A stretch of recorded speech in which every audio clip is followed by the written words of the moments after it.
Release করে গেছে কি করে তোকে বলবো, এবং তার ফলে সবাই জানে যে কি করে বলতে হয়।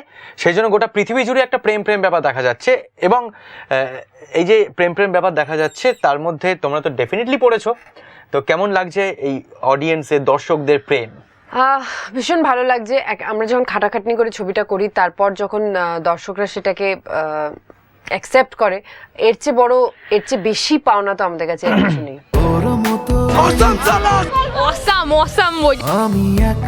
অঙ্কুশ দা রক আমার প্রেমে ছুঁয়েছে স্যার। পুলিশে কিচ্ছু করতে পারবে না। খুব ভালো, অসাধারণ রংমহল দুজনের জুটি হেভি ভালো।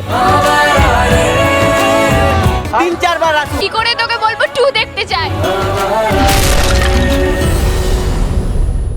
রিলিজ করার পর অঙ্কুশ বোধহয় কোথাও একটা গেছিলে, যে যার ফলে এরকম অবস্থা হয়েছে তোমার, লাইক দর্শকরা এই জন্য আমার তোকে মারধর ফুল করেছে? প্যান্ট পরে গেছিলাম, তারপরে এই অবস্থা করে দিয়েছে আবার। তুই না, মারধর করেছে ভাই? হ্যাঁ খুব মারধর করেছে রে। ওকে, এবার জড়িয়ে ধরতে হচ্ছে। ও বুঝবে না এসব। বাট না, অ্যাকচুয়ালি আই থিঙ্ক অডিয়েন্স একটা ক্লু পেয়ে গেছে যে কি করে কাছের মানুষকে কিভাবে বলতে হবে, এবং কি সেই উপায়টা, কত দূর অবধি যেতে হবে সেই মানুষটাকে বলার জন্য।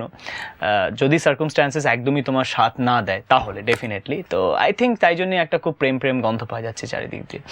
জানাতে চাই আমি বেঁচেছি ভালোবাসায়, মনের কোণে আপন মনে ঠিকানা বানাতে চাই।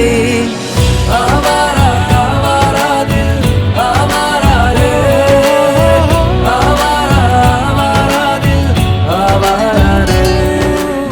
মিমি যখন এরকম স্টার হয়নি তার আগে কাউকে, ধরো তোমার কেউ ক্রাশ ছিল, হ্যাঁ রাইট, যাকে ফলো করে বা যাকে ভালোবাসবে মনে করে তুমি নিজেকে চেঞ্জ করেছো, কখনো করেছো এটা? এটা হয়নি। মানে আমি যখন ক্লাস 11-12 একটা নতুন স্কুলে গেছিলাম, বেনাগুড়ি, তখন ওখানে স্কুলে যেটা ছিল, আমাদের যে হেড বয় ছিল, সো মানে হয় না, মানে খুব ভাল লাগে দেখতে, খুব হ্যান্ডসাম। তো ওর একটা গার্লফ্রেন্ডও ছিল, ওর গার্লফ্রেন্ডটাও খুব ইকুয়ালি হট ছিল।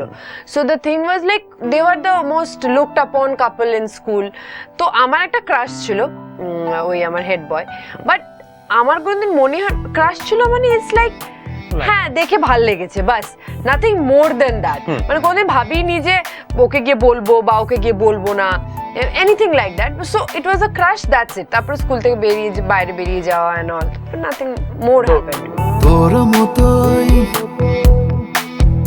আমি একটা বন্ধু চাই, যার ইচ্ছে বানাবে স্বপ্নের রংমহল। কোনো ফ্যান তোমার পাগলের মতন প্রেমে পড়েছে যে তোমাকে জাস্ট লাইক মানে স্টক করে একদম?